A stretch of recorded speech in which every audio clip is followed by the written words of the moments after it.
हम सभी जीवन भर चीजें एकत्रित करते रहते हैं। मैं सिर्फ कलमों, मोहरों, घड़ियों और ऐसी ही अन्य व्यक्तियों का संग्रह करने वाले की बात नहीं कर रहा हूँ। मैं हम और आप जैसे आम लोगों के बारे में बात कर रहा हूँ, जो अपने घरों में रहते हैं और जिनके पास अपनी जरूरतों से कहीं अधिक ढेर सारे कपड़े और अन्य वस्तुएं होती हैं, और साथ साथ हमारे पास पुरानी व्यर्थ चीजें जमा होने लगती हैं, जैसे 2 दशक पहले इस्तेमाल किया हुआ मिट्टी तेल का स्टोव या हमारी दादी माँ की हांडी जिसमें हम पानी गर्म करते थे। मुद्दा यह है कि क्या हमें इस बात का एहसास है? हर बार जब मैं मुंबई शहर में गाड़ी चलाता हूँ, बल्कि भारत के कई हिस्सों से गुजरता हूँ जहाँ लाखों लोग झुग्गियों में रहते हैं, तो मुझे इस बात का एहसास होता है। मुझे हमेशा उनकी अल्प वस्तुएं आकृष्ट करती हैं। उनके जीवन भर की जमा पूंजी सूटकेस में तो क्या, एक ब्रीफकेस में समा सकती है। अपने दिमाग में उनकी ओर घूम घूम कर तमाशा दिखाने वालों, भिखारियों, चाकू तेज करने वालों और बाकी लोगों की कल्पना करें जो हमारी सड़कों पर फिरते रहते हैं। क्या वे आपसे और मुझसे कम मनुष्य हैं? अपने आप को उनकी जगह पर रखना बहुत अच्छा अभ्यास है। या मान लीजिए आप बहुत जल्दी में हैं और आपको सिर्फ एक बैग ले जाने की सहूलियत है। आप उसमें क्या क्या भरेंगे? अपना बटुआ, अपने परिवार की तस्वीरें, कुछ कपड़े, एक टूथब्रश, लेकिन निश्चित रूप से अपनी पार्टी शर्ट या फॉर्मल कपड़े नहीं। फिर हमारे पास इतनी वस्तुएं क्यों हैं? क्या वाकई उनकी आवश्यकता है? क्या हम अपने उपभोग में कटौती नहीं कर सकते, चाहे हम किसी भी आर्थिक स्तर पर हों? जिस तरह यह अपनी भौतिक संपदाओं की समय समय पर समीक्षा करने का समय है, सालाना साफ सफाई करने का समय है, अपनी गुणात्मक संपदाओं की भी समीक्षा करना जरूरी है। हम मानते हैं कि आध्यात्मिक विकास भी एक उपलब्धि है। यह विश्वास सच्चाई से परे है। हम जो परिवर्तन चाहते हैं वह वास्तव में अपने मौलिक गुणों को छोड़ने का प्रयास है। जिस तरह हम अपनी भौतिक वस्तुओं को त्यागते हैं, ऐसे गुणों को त्यागते हुए हम हल्के और प्रबुद्ध हो जाते हैं। आध्यात्मिक अर्थ में भी हमें भारहीन होकर बढ़ना चाहिए। हमें सही मार्ग पर बढ़ने के लिए अपना क्रोध, अपना अहम, अपनी असत्यता, अपना छलावा सब छोड़ना होगा। इन दुर्गुणों को छोड़ते हुए हम अपने आप के अधिक नजदीक आ जाते हैं। इस तरह हम उसे वापस जगाते और जलाते हैं जो हमारे अंदर था, लेकिन लंबे समय तक गलत बोझ एकत्रित करने से दफन हो गया था। कहा जाता है कि जब ज्ञान प्राप्त करने के बाद बुद्ध से पूछा गया कि उन्होंने इतनी तपस्या और ध्यान से क्या पाया, तो उनका उत्तर था, कुछ नहीं, मैंने बस उसे जगा दिया जो पहले से मेरे अंदर था। एक और ज्ञानी स्वामी विवेकानंद के शब्दों में, जागो, उठो और तब तक ना रुको जब तक कि आप लक्ष्य पर ना पहुंच जाएं।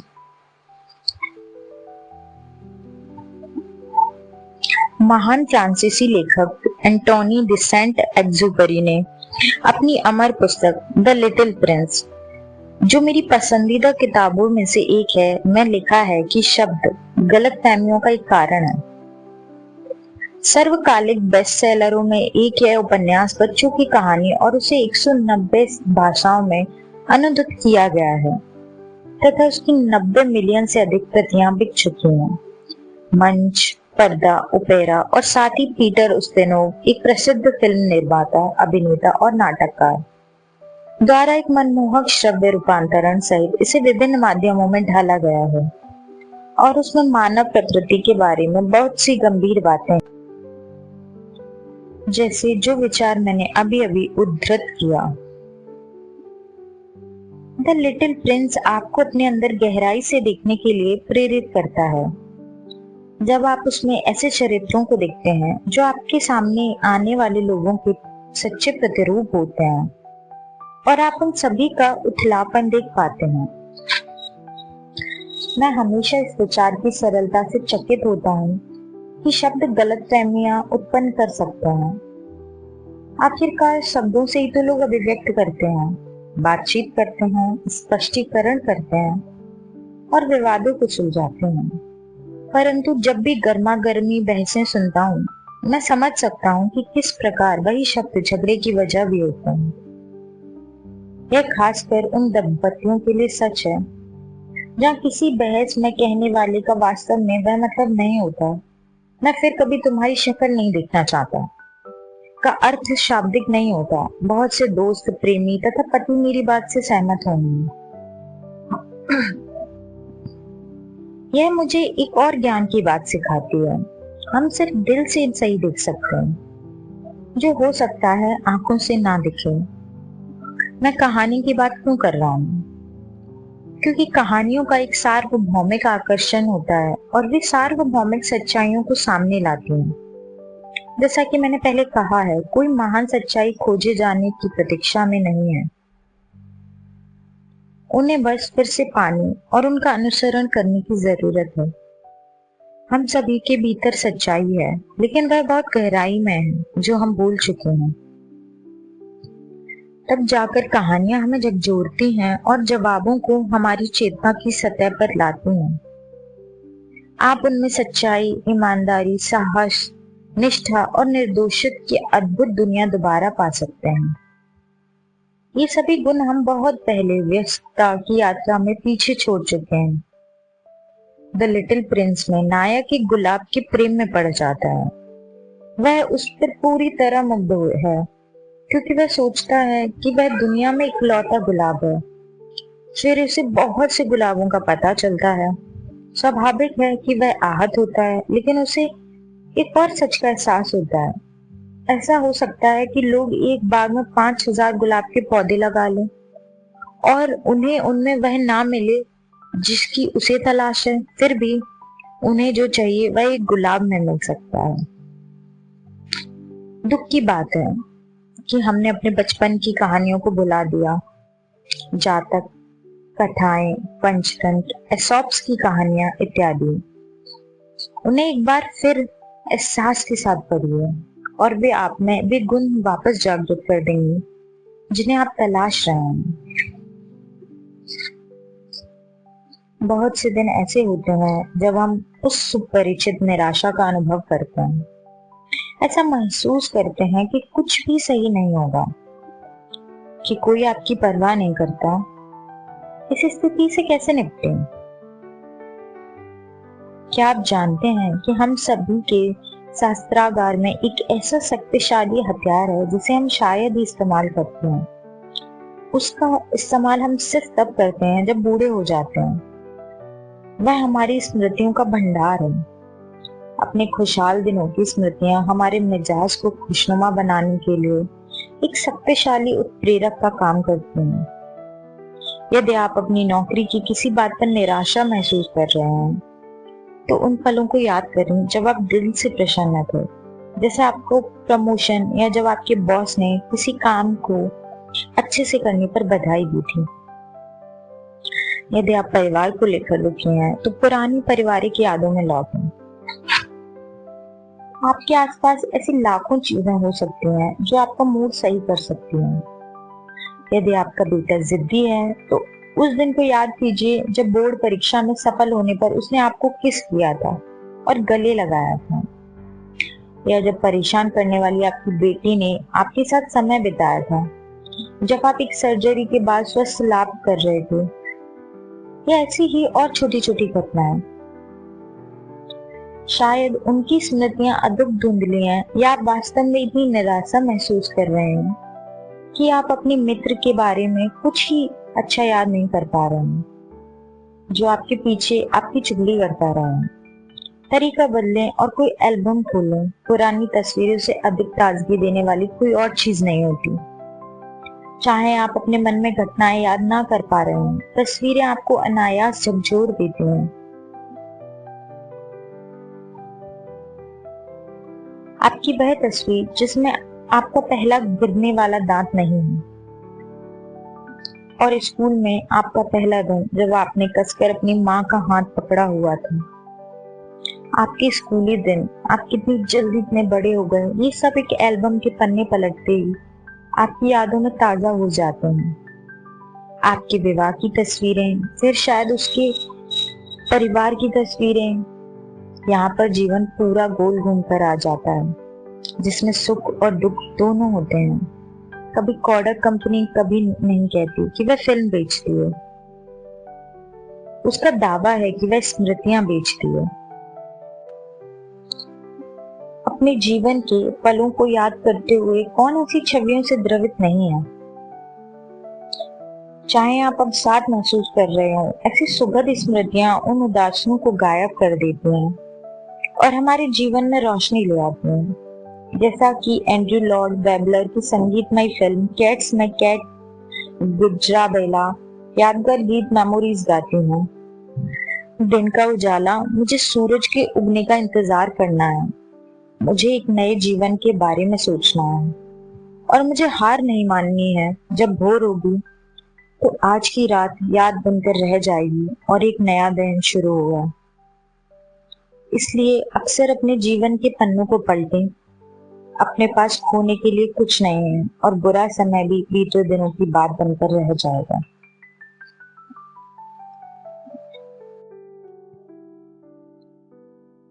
कड़वाहट को मिटाती है क्षमा।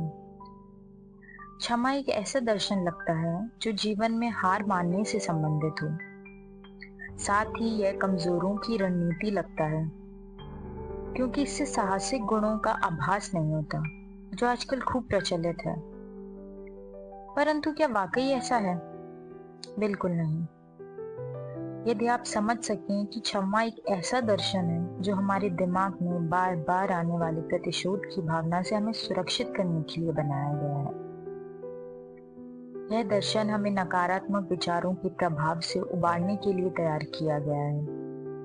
हम यह नहीं समझ पाते कि हमारे विचार हमारे कार्यों, हमारे जीवन और इस प्रकार हमारी नियति को प्रभावित करते हैं। जब हम किसी ऐसे व्यक्ति को क्षमा नहीं कर पाते जिसने हमारी भावनाओं को आहत किया हो, तो हम दुश्मनी पाल लेते हैं और उससे बदला लेने की ताक में रहते हैं। यह उसे पूरी तरह प्रतिशोध की भावना में बदल देता है।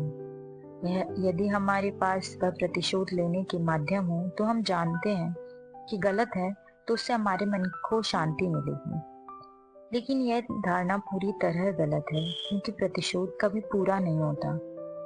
वह एक दुष्चक्र है।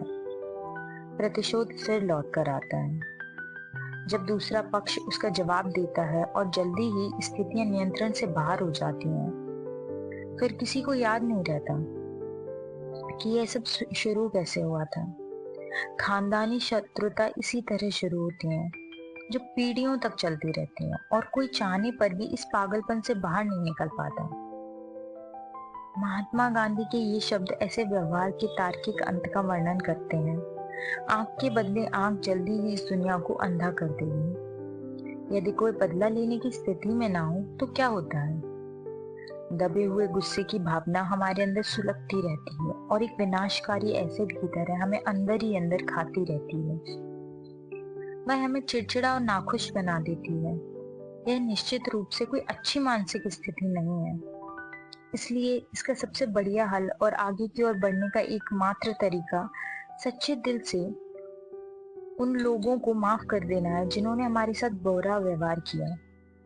यदि हम निष्पक्ष रूप से देखें तो ऐसी प्रवृत्ति हमारे मन अपने हित में है। यह हमारी मानसिक शांति में इजाफा करती है।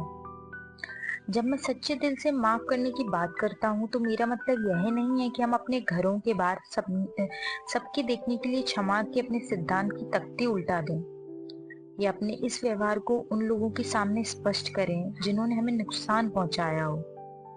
आज की निर्मम और मुश्किल दुनिया में यह व्यवहार हमें आसान शिकार बना देगा। बल्कि मैं यह कहता हूँ कि हम अपने दिल में उन्हें माफ कर दें ताकि सारी कड़वाहट खत्म हो जाए और हम अपने जीवन की एक अशांत घटना के अध्याय समाप्त कर सकें। सच्चे दिल से क्षमा करने और स्थिति से समझौता करने में ही हम अधिक समृद्ध और अर्थपूर्ण जीवन बिता सकते हैं। या फिर हम हमेशा अतीत के अवांछित बोझ को ढोते रहेंगे?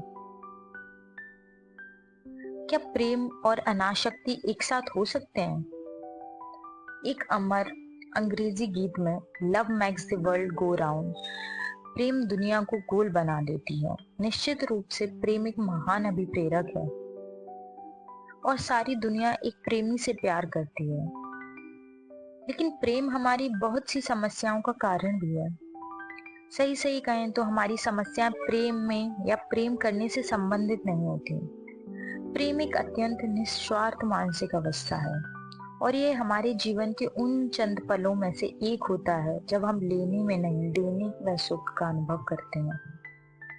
जब आप किसी से प्रेम करते हैं तो आप कॉफी शॉप या मॉल से लगातार कई घंटों उसका इंतजार कर सकते हैं, परंतु ऐसे प्रेम का विपरीत पक्ष अपेक्षाओं में निहित होता है, जो समय के साथ हमारे अंदर उभरते हैं। हम अपने साथी और दूसरों से भी उम्मीदें रखना शुरू कर देते हैं, वफादारी की, हमें समझने की। कभी कभार ये अपेक्षाएं बहुत नासमझी भरी होती हैं या उनसे निपटना बहुत मुश्किल होता है। हम अपने प्रियजनों, अपने रिश्तेदारों से उम्मीद करते हैं कि वे हमारी कमजोरियों को माफ कर दें, और जब प्रेम में कुछ समय बाद निराशा उत्पन्न होती है तो वह खौलने लगता है। प्रेम आसक्ति या मोह को भी प्रेरित करता है और वह मोह वास्तव में एक सुकून देने वाला भ्रम होता है, क्योंकि हर जुड़ाव एक दिन समाप्त हो जाता है और वह खो देने की भावना को प्रेरित करता है। यदि किसी वस्तु जैसे कि पेंटिंग या किसी दुर्लभ घड़ी के प्रति मोह है तो वह हमारे भीतर एक भौतिक लालसा उत्पन्न करती है और फिर उस चीज पर गर्व और आखिर में चिंता कि यदि वह खो जाए या समय के साथ खराब हो जाए तो क्या होगा। आप जिन संग्रहकर्ताओं के बारे में पढ़ते हैं वे अधिकतर ऐसे लोग होते हैं जो खुशी से अधिक चिंताग्रस्त होते हैं। तो ऐसी वस्तुओं को प्राप्त करने का क्या मतलब है? यही वजह है कि सभी महान ऋषियों ने आध्यात्मिकता के मार्ग पर विरक्त जीवन की सलाह दी है। बहस करने वाला सवाल है कि क्या अनासक्ति और प्रेम साथ साथ रह सकते हैं? बहुत हद तक, और एक संतुलित मस्तिष्क में ऐसा संभव है, और क्यों नहीं। यह याद रखना चाहिए कि अनासक्ति एक अर्थ उपेक्षा नहीं है, उसका अर्थ है यथा स्थिति को स्वीकार करना। मैं मानता हूँ कि अपने मोह, खासकर भौतिक वस्तुओं की आसक्ति को छोड़ना आसान नहीं है। हम ऐशो आराम छोड़ सकते हैं और मूलभूत चीजों के बिना जीवन बिता सकते हैं, लेकिन वास्तव परीक्षा अपने प्रियजनों और नजदीकी लोगों से खुद को विरक्त करने में। हम उनके निर्णयों में हस्तक्षेप ना करते हुए और उनसे अपनी अपेक्षाओं की कम करते हुए शुरुआत कर सकते हैं। फिर हम बड़े और अधिक सामान्य विषय जैसे शिक्षा और गरीबी, समन जैसे लक्ष्यों पर अपना समय खर्च करने की ओर अपना ध्यान लगा सकते हैं। धीरे धीरे हम अपने जीवन को एक नया लक्ष्य दे सकते हैं जो परिवार और मित्रों से थोड़ा हटकर होता है। आप कह सकते हैं कि यह उन लोगों के लिए आसान है जिनके पास स्वतंत्रता के साधन है, लेकिन आप उन लोगों की संख्या से हैरान रह जाएंगे जो बहुत साधारण घरों से आते हैं और लगातार सामाजिक उद्देश्यों के लिए काम करते हैं। विडंबना यह है कि यदि आप देखें तो इस प्रेम आसक्ति सिंड्रोम से निकलने का समाधान उसी में के एक और रूप में है। यह अपने पर ध्यान देने के बजाय दूसरों को देने की भावना में है, जो भावना हम प्रेम में रखते हैं। यही भावना हमें मुक्ति दिला सकती है। नए युग के गुरुओं से पुराना ज्ञान। कुछ सप्ताह पहले पुस्तकों की दुकान में प्रवेश करते हुए मैं आजकल पुस्तकों की सभी दुकानों में लगातार बढ़ते रुझान से हैरान हूँ।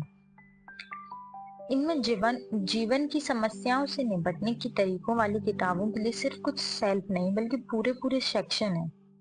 इन सेक्शनों में आमतौर पर माइंड, बॉडी, स्पिरिट, मन, शरीर, आत्मा के नाम से जाना जाता है।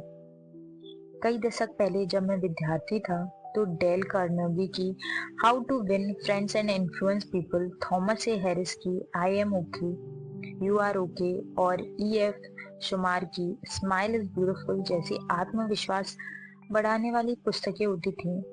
फिर योग और ध्यान जैसे विषयों पर पुस्तकें आई जो सामान्यतः अपनी उम्र के 5वें दशक में चल रहे लोगों को पसंद आती थी। लगभग एक दशक पहले आध्यात्मिकता नई फैशनेबल चीज बन गई और Louis, Deepak Chopra, when Dyer और ब्रायन वीस लोगों की पसंद बन गए। फिर हम सब चिकन सूप की श्रृंखला पर टूट पड़े। अब एक युवा पाठक वर्ग जिनके आदर्श Paulo Coelho, Robin Sharma, Jim टोवाला, रॉडा ब्रायन और असंख्य अन्य, हमें अपने देश में सेल्फ हेल्प यानी अपना आत्मविश्वास बढ़ाने वाली किताबों में अचानक ऐसी बढ़ती दिलचस्पी क्यों देखने को मिल रही है, जबकि हमारे सभी आर्थिक संकेत एक ऐतिहासिक ऊंचाई पर हैं और भारत दुनिया की दूसरी सबसे तेजी से बढ़ती अर्थव्यवस्था है। इसका उत्तर उसी में निहित है कि मनुष्यों के रूप में हम ऐसे विकास से तालमेल बिठाने में असमर्थ हैं। विकास की एक ऐसी अत्यंत तेज गति और प्रत्येक उत्पाद क्षेत्र में हमारे सामने ढेर सारे विकल्प हैं जिनके कारण हमारा जीवन जटिल हो गया है। हम भूल गए हैं कि सिर्फ लगभग 20 वर्ष पहले हमारे पास 2 कारों का विकल्प था। आज हम नैनो के लिए 1.5 लाख रुपए से लेकर एक रोल्स रॉयल के लिए 4.5 करोड़ रुपए तक के मूल्य लगभग 400 मॉडल में से चुन सकते हैं। सिर्फ एक प्रसिद्ध कॉस्मेटिक ब्रांड से 50 से अधिक ब्रांडों तक हमारी पहुंच हो सकती है। उत्पादों की श्रृंखला असंख्य हो गई है। इसी प्रकार शिक्षा के क्षेत्र में जहां किसी समय हम आईआईटी और आईआईएम में प्रवेश पाने का सपना देखते थे, आज की पीढ़ी के पास दुनिया भर के विकल्प हैं और वह अमेरिका में आईएमटी या केलॉन्ग स्कूल ऑफ मैनेजमेंट में करियर की योजनाएं नहीं बनाता। जब वित्तीय निर्माणों का सवाल आता है तो जीवन और भी जटिल हो गया है। एक दशक पहले हमारे पास कुछ पॉलिसियों वाला जीवन बीमा निगम नहीं था। आज हमारे पास ढेरों कंपनियां हैं जिनके पास सैकड़ों पेचीदा बीमा योजनाएं हैं और फिक्स्ड डिपॉजिटों, म्यूचुअल फंड, ऋण माध्यमों आदि के स्थान पर अधिक जटिल निवेश विकल्प है। मेरी धारणा थोड़ी विवादास्पद हो सकती है, लेकिन मेरे ख्याल से हर बड़ी अर्थव्यवस्था को विकास प्रक्रिया को पचाने का समय मिला है, परंतु भारत को नहीं। अमेरिका और यूरोप में 50 के दशक में ही टेलीविजन आ गया था और फिर उन्होंने अगले 60 सालों में उसे कलर से केबल और फिर सैटेलाइट में विकसित होते देखा। हमने वह सब सिर्फ 2 दशकों में समेट लिया है। ऐसे तीव्र परिवर्तन ने हमारे दृष्टिकोण, हमारी संस्कृति, हमारी अपेक्षाएं और हमारे डीएनए को बदल दिया है, जिससे हमारी परंपराएं खतरे में पड़ गई हैं और हम सब स्तब्ध हो गए हैं। ऐसे समय में जैसा कि इतिहास में हमारी अनिश्चितता के समय किया गया है, हम उसी पुराने ज्ञान की ओर लौटते हैं, लेकिन वह नए युग के गुरुओं से प्राप्त करते हैं। इसलिए हमें स्टोरों में द चेंज विद इन और लाइफ कोचिंग पुस्तकों की जरूरत पड़ती है। अतिरिक्त बोझ को हटाएं। भौतिकी के कुछ सबसे अभूतपूर्व सिद्धांत वैचारिक प्रयोगों से उत्पन्न हुए हैं। आम धारणा के विपरीत ऐसे काम में ढेरों सारे कंप्यूटर या बड़ी प्रयोगशालाओं की जरूरत नहीं पड़ी। उसमें बस सरल किंतु गहन विचार शामिल थे और उसका लक्ष्य संबंधित सिद्धांत के संभावित परिणामों को खंगालना था। अल्बर्ट आइंस्टाइन के अधिकांश प्रयोग ऐसे वैचारिक प्रयोग थे जिनमें सबसे प्रसिद्ध प्रयोग 16 वर्ष की आयु में हुआ। युवा आइंस्टाइन ने सोचा कि वह प्रकाश की किरण पर सवार है और उसके बाद के पर्यवेक्षण ने उन्हें विशेष सापेक्षता के अपने प्रसिद्ध सिद्धांत का निरूपण करने के लिए प्रेरित किया। लेकिन सैद्धांतिक भौतिकी के अगुआ लोगों को द चेंज विद इन यानी अपने भीतर के परिवर्तन से क्या लेना देना। मगर ऐसा है। लगभग 1 वर्ष पहले मैंने अमेरिका के कुछ प्रसिद्ध प्रबंधन संस्थानों में द चेंज विद इन कार्यक्रम पर भाषण दिया। उनमें प्रतिष्ठित केलॉग स्कूल ऑफ मैनेजमेंट भी था। उन लोगों को ऐसे गैर पारंपरिक विषय के प्रति इतना उत्साह देखकर मैं हैरान रह गया, जो मेरे एक इडली खाने से भी शीघ्र बैलेंस शीट और मार्केटिंग रणनीतियां समझ लेते हैं। यहाँ पर अचानक मेरे मन में एक वैचारिक प्रयोग आता है। यदि आपको किसी संकट की स्थिति में अपना घर खाली करना पड़े और एक ही सूटकेस भर ले जाने को मिले, तो आप उसमें क्या ले जाएंगे? अपनी चेकबुक, अपनी बीमा पॉलिसी, अपने हीरे, नगद पैसे, अपनी प्रार्थना की किताबें, अपने फोटो एल्बम। निश्चित रूप से उस सूटकेस में थोड़े से कपड़े होंगे, लेकिन बाकी चीजें वह निर्धारित करेंगी कि आप किस प्रकार के व्यक्ति हैं। यही सही है कि कुछ संपन्न लोग इस बात को लेकर परेशान होंगे कि वे किस प्रकार के कपड़े ले जाएं। औपचारिक या पार्टी में पहनने वाले परिधान या कैजुअल कपड़े। जब वे अपने घरों से बाहर निकलेंगे कि मीडिया के सामने वे खुद को कैसे प्रस्तुत करेंगे। साधारण आय और घरों वाले लोग पाएंगे कि उनके विकल्प पहले से तैयार हैं। उनके पास व्यक्तिगत चीजों का इतना विशाल संग्रह नहीं होता। उसके बाद क्या? संपन्न लोग स्वाभाविक रूप से अपनी संपत्ति अपने साथ ले जाना चाहेंगे और एक सूटकेस उनके लिए पर्याप्त नहीं होगा। हर हालत में उनके लिए अपनी धन दौलत से बढ़कर कीमती कुछ नहीं है। कुछ लोग, संपन्न लोग, अपने साथ कम से कम यादों से भरा एक एल्बम ले जाने की सोच सकते हैं। वैसे भी स्मृतियों के बिना जीवन कैसा होगा? संवेदनशील लोग अपने सामान में कम से कम एक पुस्तक शामिल कर सकते हैं जो उन्हें उपयोगी लगे। आध्यात्मिक लोग प्रार्थना की किताब रख सकते हैं और खिलाड़ी हॉकी स्टिक या क्रिकेट का बल्ला रख सकते हैं। हमारा मस्तिष्क भी एक सूटकेस है। आपको कभी ना कभी ये निर्णय लेना ही होगा कि आपको आगे क्या ले जाना है और क्या छोड़ना है। आपको मन के सूटकेस से अतिरिक्त भार हटाने की जरूरत है। प्रतिशोध, कड़वी यादों, चिंताओं और नकारात्मक विचारों का बोझ त्यागने की आवश्यकता है। और सामने वाले सूटकेस की तरह आपके दिमाग में मौजूद विचार भी ये दर्शाएंगे कि आपका व्यक्तित्व किस प्रकार का है। ऐसे और वैचारिक प्रयोगों के बारे में सोचें। ये आपको वास्तव में जोड़े रखेंगे और आपके लिए बेहद जरूरी है। मित्र जीवन को बेहतर बनाते हैं। आधुनिक शहरी जीवन में आपाधापी में बहुत सारी चीजें हम बहुत पहले खो चुके हैं। इनमें से कुछ को वापस प्राप्त नहीं किया जा सकता, जैसे भोजन को उस तरह तैयार करना जैसे हमारी माएं करती थी, या अपने कपड़ों को रैक को में उठाने की बजाय उसे दर्जी से सिलवाना। लेकिन एक क्षति जिसकी मनोवैज्ञानिक और भावनात्मक कीमत है वह है मित्र बनाने और मित्रता निभाने की कला। मुझे अब भी उन मित्रों की याद है जो शिमला में हमारे घर आया करते थे। वे सच्चे मित्र थे। वे साधारण घरों के लेकिन बहुत ईमानदार थे, जिन लोगों का मेरे परिवार के साथ यदि पीढ़ियों से नहीं तो कम से कम दशकों से संबंध था। आप उनके साथ सहज रह सकते हैं और अपने असली रूप में उनके सामने आ सकते थे। आपको उनके सामने दिखावा करने या अपनी नई उपलब्धि का प्रदर्शन करने की जरूरत नहीं थी। वे ऐसे लोग थे जिन पर हमारा परिवार जरूरत या संकट के समय भरोसा कर सकता था।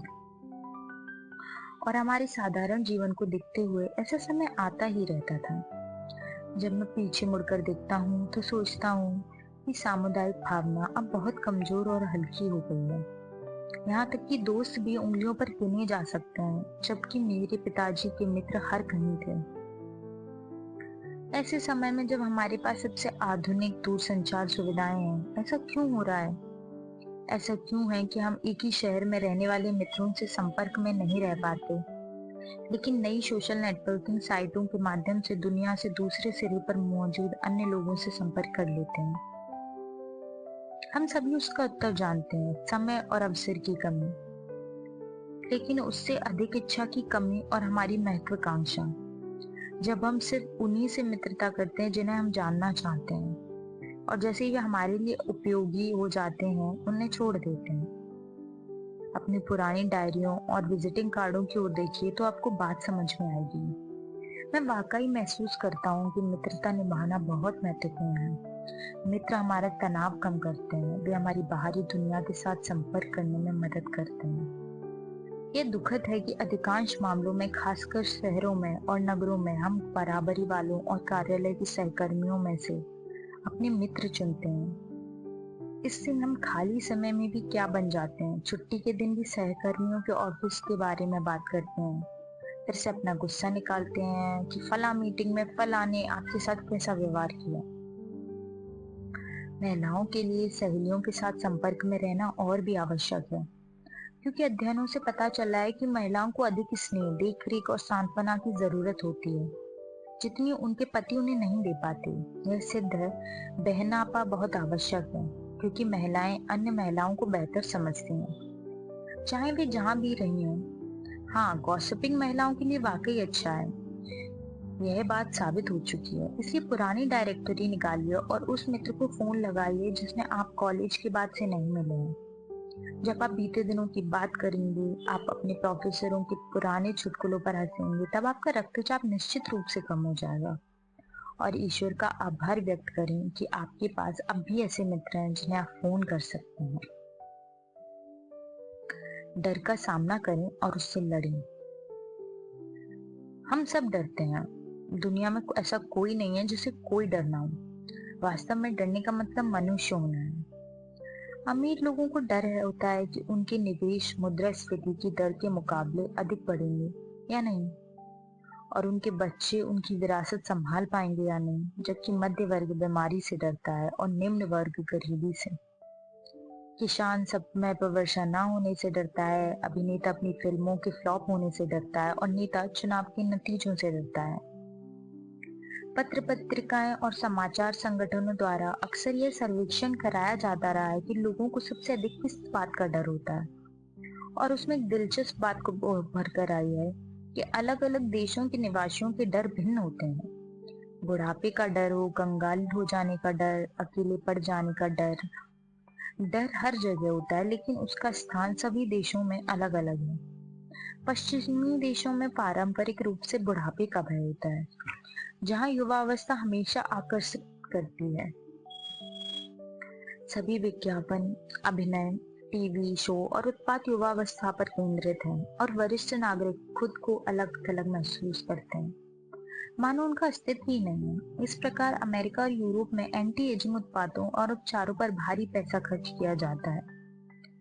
एशियाई देशों में जहां सफेद बालों को सम्मान की दृष्टि से देखा जाता है, बुजुर्गों की स्थिति बेहतर है, लेकिन बढ़ते शहरीकरण और बच्चों पर बढ़ती निर्भरता के साथ बुढ़ापे का भय धीरे धीरे बढ़ रहा है।